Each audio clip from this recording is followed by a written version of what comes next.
All right, let's talk about The Woman King.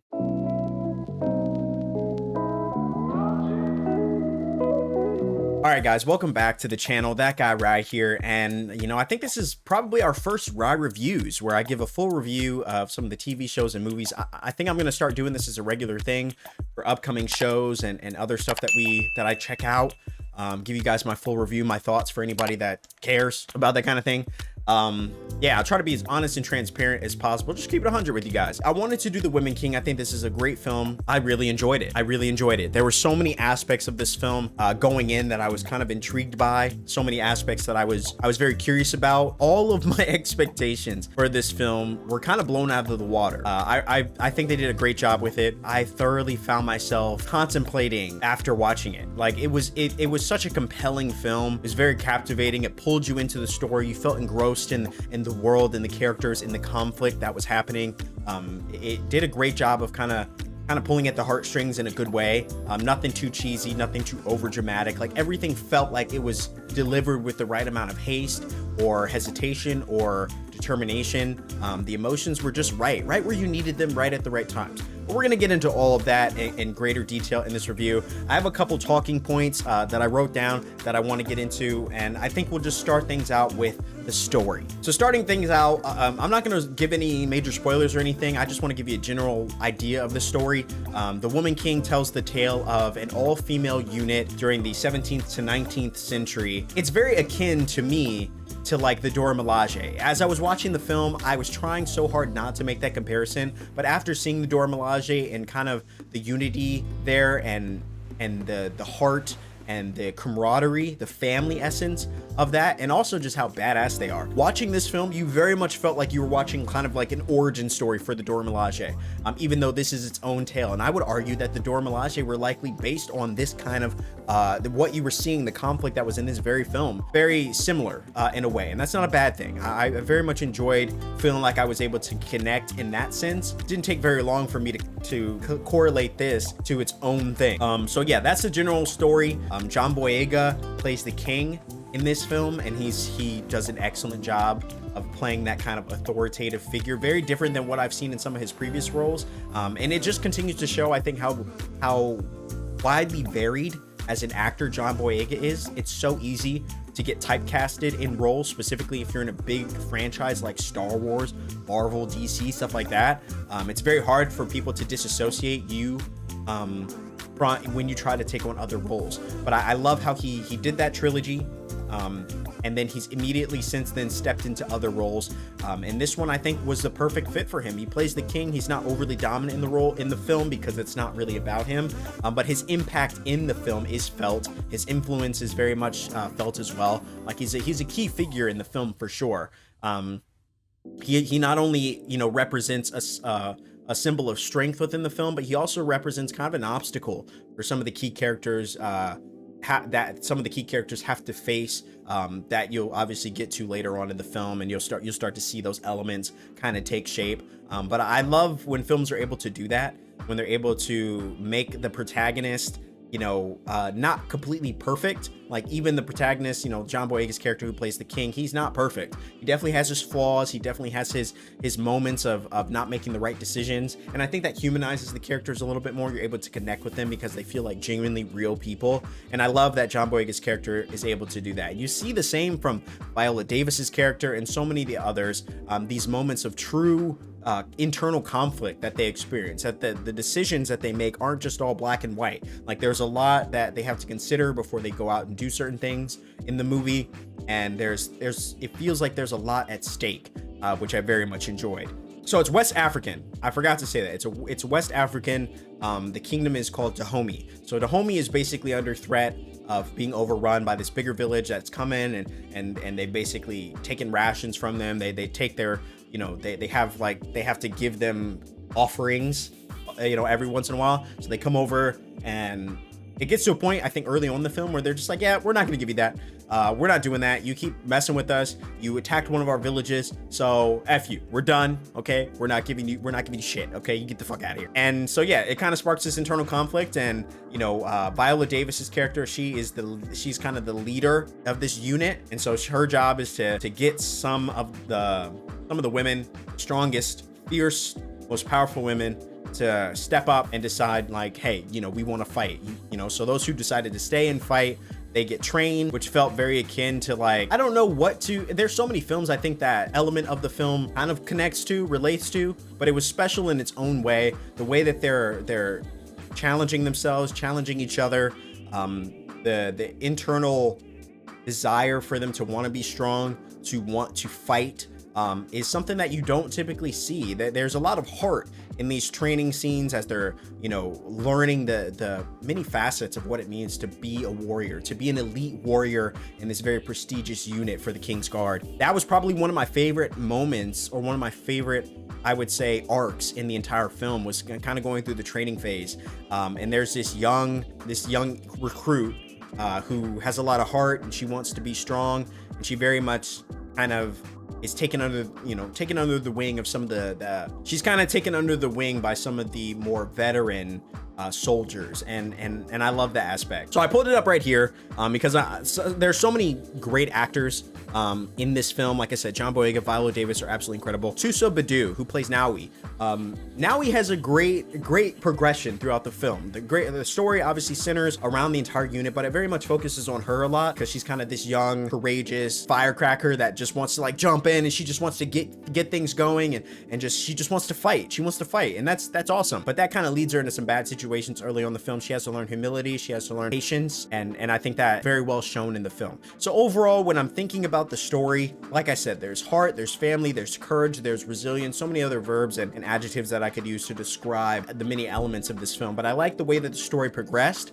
I like the way that it's about 2 hours, a little over 2 hours. So it actually wasn't, when I first saw 2 hours, I was like, it's not that long. I think 2 hours is kind of average these days. And I think within that, they do a great job of pacing the story, getting to the conflict, getting to the greater conflict, and then finally meeting a resolution that has some beautiful moments in there as well that I really enjoyed.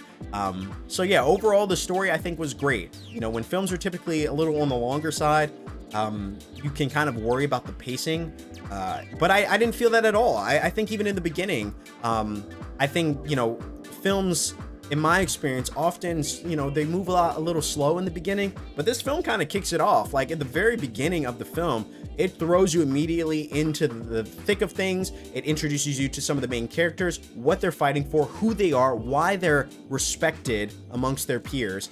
And so yeah, you don't have a moment where you're just like, can we just kind of get to the point? I feel like the whole entity of the film is progressing things forward. So that's the story. The second thing I really want to talk about is the score. So the score of the film very much, I feel like, takes that West African feel and vibe and turns it into something, remixes it in a way that is unique, but also familiar and recognizable to what the era and the time that the film takes place. I genuinely love the score of this film. And I put up a little bio about him. It says that he's a South African producer and composer known for songwriting and vocal work on the soundtracks to films such as Lion King, The Power of One, Outbreak, and numerous stage productions. But you got Lion King on your resume. I think people are gonna sit back and say, you know what, I think you've got this. One of the things that I genuinely love is that there's a list of songs that you can even look up.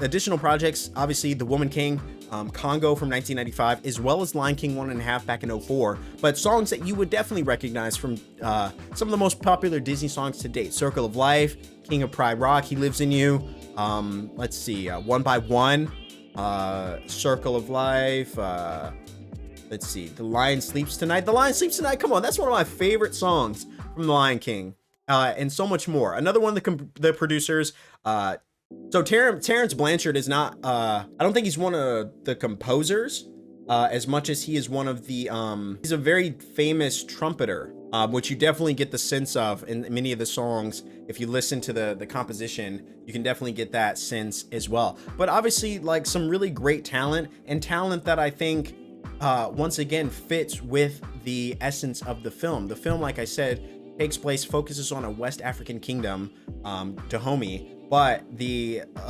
composer of the film is South African. He's a South African producer and composer, and I think that that's absolutely incredible. So kudos to them for bringing in even more representation. Even, you know, you may not see them in the front of the cast, but one of the things I love so much about film is composition. I love how songs can bring out the best in moments, bringing about that intensity or the melancholy of a scene, can really be brought forth and elevated by that of composition. So I'm really, like, I absolutely loved the music, especially one of the final songs at the very end, which I think really wraps up the music, and then the credits roll.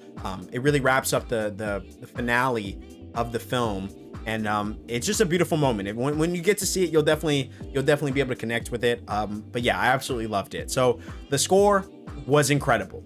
Next, I want to talk about the cast.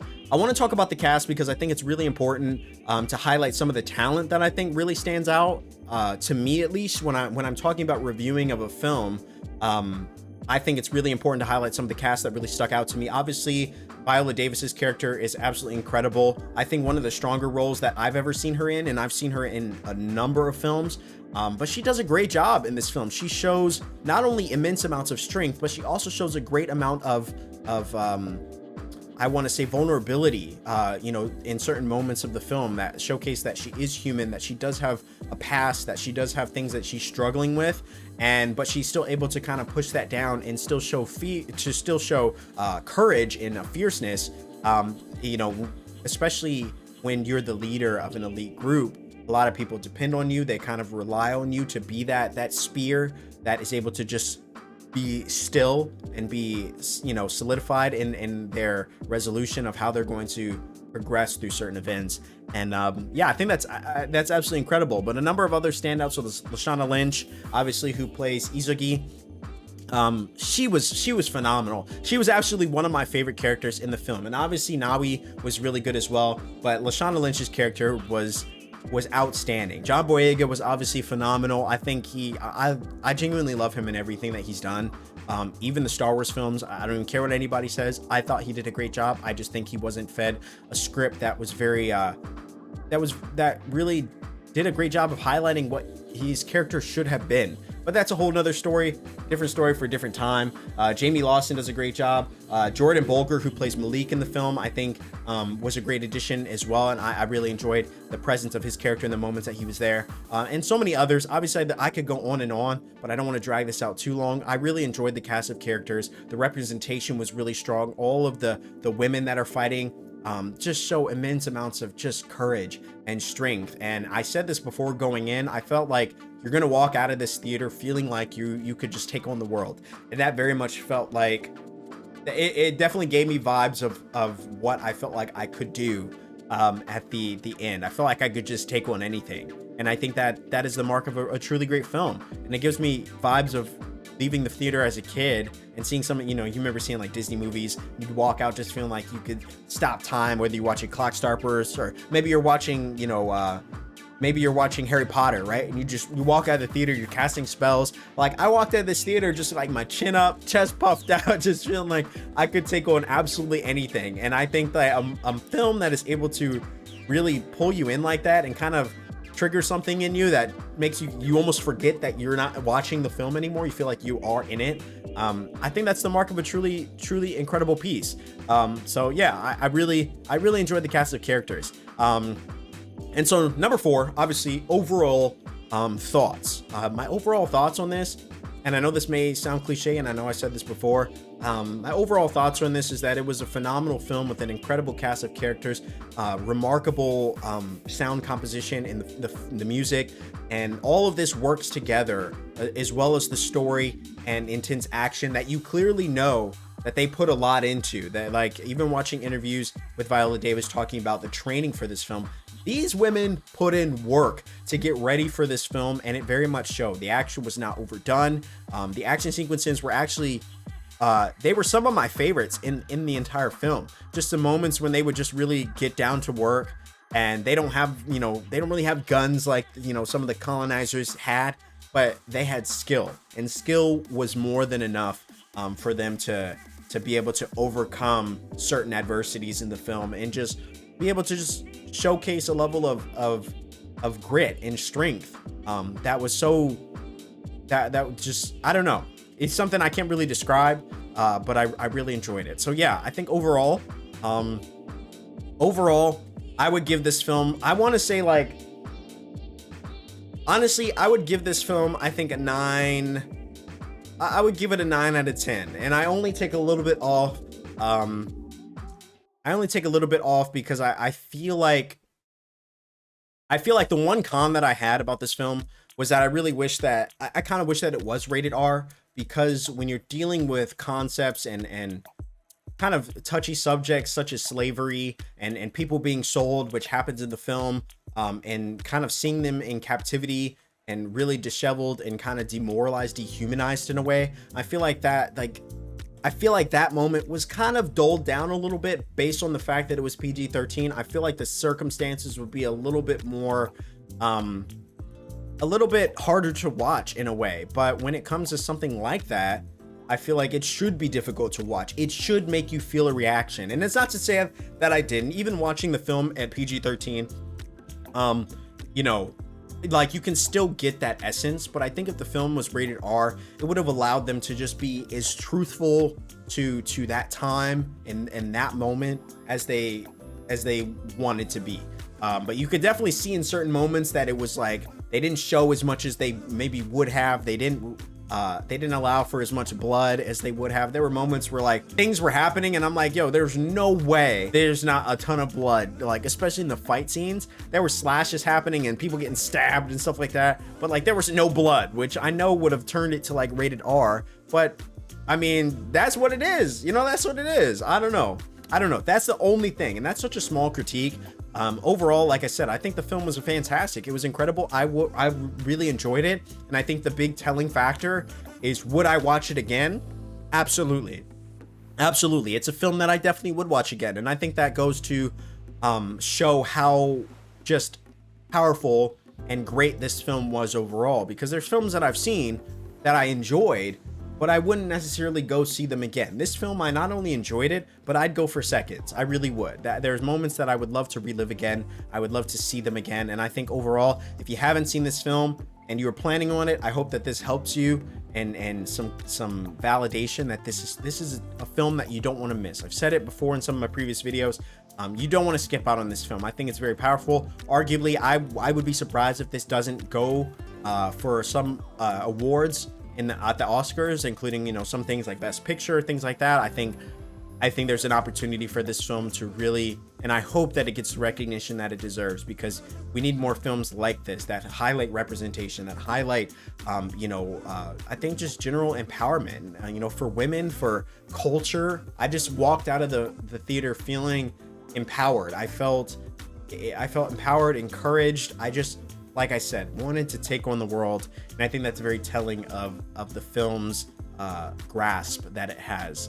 It's incredible work. Viola Davis, I think, deserves an Oscar for her role in this film. I think it was an incredible work, and I applaud the cast and crew for the time and effort that they put into it. But yeah, I think that's pretty much it. The story, the music, the pacing, the action, kind of gave you a little bit of everything. Hopefully you guys found this review helpful. I'm going to try to chop it down so that it's not too long, but I really wanted to just dive in with you guys and give you as much as I could about my experience with the film. I really enjoyed it. I was very excited going in, and I was definitely not disappointed. So hopefully that helps. Like I said, I give this film probably like, I want to say like a 9. I give it like a 9 out of 10. Really, really great film. Really great film. I really enjoyed it, and I definitely would see it again. So I'd say like a 9. I'm going to give it a 9.25. 9.25. That's stamped it. But yeah, I hope you guys really enjoyed. Thank you so much for watching. If you could, drop a like on this video, as it greatly helps out. Follow me on my other socials, and subscribe if you haven't already on YouTube, as we'll have more reviews, reactions, and so much more coming out each and every week. So be sure to hit that bell icon, all that good YouTube stuff. But until then, thank you so much for watching. I hope that you enjoyed the video, and I hope that you guys are having a great day. Whatever you're up to, I hope you're safe. I hope you're doing well. I'll see you in the next one. Cheers.